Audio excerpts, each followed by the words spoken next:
Just be more confident. You've heard it 1,000 times. You've tried the power poses, the affirmations, the fake it till you make it thing, but that self-doubt always creeps back in. Here's why. Your confidence problem isn't about trying harder. It's about the hidden patterns running on autopilot in your subconscious mind. And in the next few minutes, I'm revealing the 7 signs that prove it so you can finally unlock that door.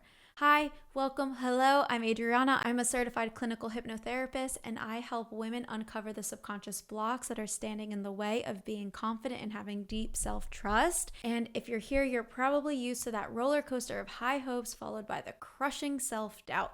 And maybe you have those moments where you feel on top of the world and you feel fully capable, and then seemingly out of nowhere, you're second guessing every single decision again. This is the classic tug of war between your conscious desire to be confident and the powerful hidden programming in your subconscious. It's exhausting, and here's why it keeps happening. Your conscious mind is the part of you that says, I want to feel confident, but your subconscious, the automatic operating system that controls 88% of your life, says, I'm not worthy. That's the tug of war that you're constantly up against, and that's what's draining your energy. The good news is that you can't change a program you don't know exists, so let's make you aware. Here are 7 signs your confidence problem is actually a subconscious one. And if you watch to the end, I'm sharing one simple subconscious shift that you can try tonight that will help resolve all of these signs all at once. Sign number 1 is that you have a relentless inner critic. You replay that awkward thing that you said 3 days ago, you call yourself an idiot for asking a question, and you dissect every flaw in the mirror. Sound familiar? That harsh voice isn't you just being realistic. It's a subconscious defense mechanism. Your mind absorbed messages early in life that you weren't good enough. And now that critic tries to protect you by beating others to the punch. It's misguided, but it thinks it's keeping you safe from the pain of rejection. Your first step is not to fight the critic. Just notice it. When you hear that critical voice in your head, just mentally label it. That's my inner critic. You are not the critic. You are the one hearing the critic. That separation, that's where your freedom begins. Which brings us to sign number 2. You constantly seek external validation. You post something online and obsessively refresh for likes. Your boss doesn't praise your work and you suddenly feel worthless even though you know you did a great job. This is a subconscious belief that your worth isn't built in, that it has to be given to you by others. And it usually starts in childhood when you only got praise for good grades or being good. Your subconscious learned a dangerous equation that approval equals my worth. Here's your mini solution. At the end of the day, acknowledge one thing that you did well, regardless of what anyone else thought. Ask yourself, am I proud of how I handled that? By doing this, you are training your mind to become its own source of approval, one thought at a time. And I know it sounds simple, but it's the intentionality and giving yourself that new corrective experience that is so crucial to rewriting that old programming. The next one is super subtle, but it's a very powerful indicator. Sign number 3 is that you have difficulty setting boundaries and saying no. You say yes when you desperately want to say no to something. You take on extra work that you actually don't have time for. You let other people steamroll your plans because disappointing someone feels unbearable. This stems from a subconscious fear of rejection. Your mind holds a belief. If I don't make everyone happy, they will leave me and I will be alone. So your own needs get shoved to the bottom, and saying no feels like a direct threat to your own safety and belonging. For this one, start incredibly small. Don't just say no to a huge request at work tomorrow. When someone asks you where you want to have lunch, instead of saying, oh, I don't know, I don't care, you choose, state your preference. Say something like, oh, you know what? I'm in the mood for Italian. You're exercising your boundary muscle in very low stake ways, and this will build your self-trust muscle to get you prepared to actually saying no or stating your big preferences in more pressing situations. If you're nodding along to these, drop a comment below and let me know how many signs you've experienced so far. I read every single comment. Sign number 4 is that you over-apologize for things that aren't your fault. You say sorry for taking up space, for asking a question, for when someone else bumps into you.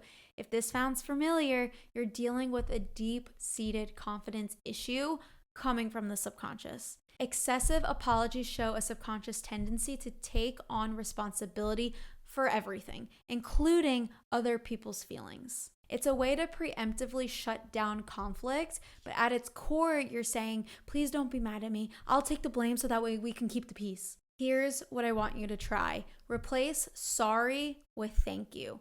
Instead of sorry, I'm late, try thank you for your patience. Instead of sorry for venting, say thank you for listening. This shifts the dynamic from guilt to gratitude while letting you hold your space without shame. If you've experienced even 3 of these, stick with me because the following ones are going to change how you see yourself. Sign number 5 is that you suffer from persistent imposter syndrome. That nagging feeling that you're a fraud, that you're one move away from being found out despite clear evidence of your skills, where you get a promotion but then secretly believe that it was a fluke, or you receive praise but think if only they knew the real me.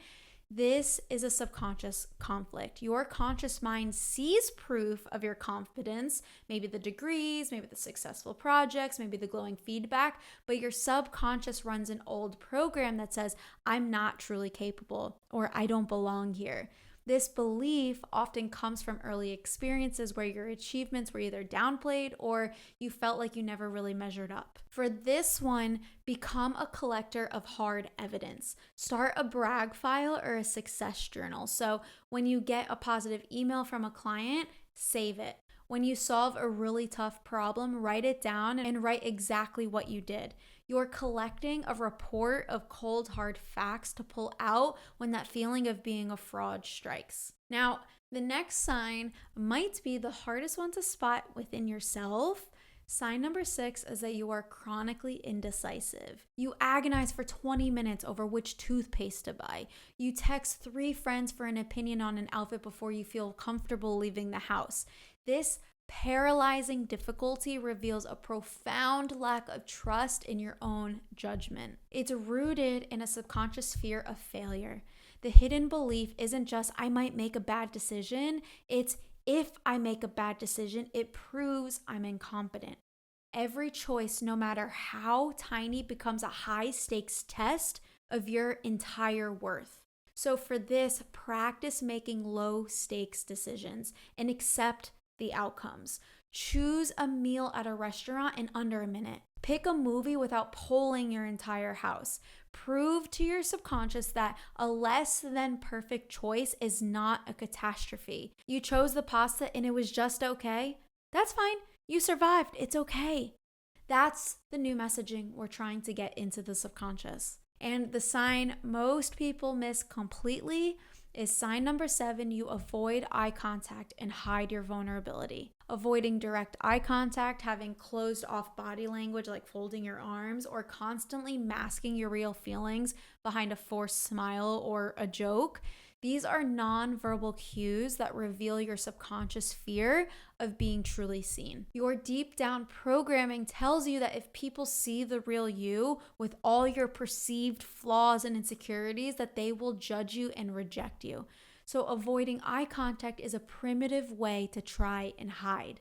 Masking your vulnerability is a defense mechanism to keep people at a safe distance from what you believe is your unacceptable self. So, try holding eye contact for just 1 second longer than feels comfortable in your next casual conversation.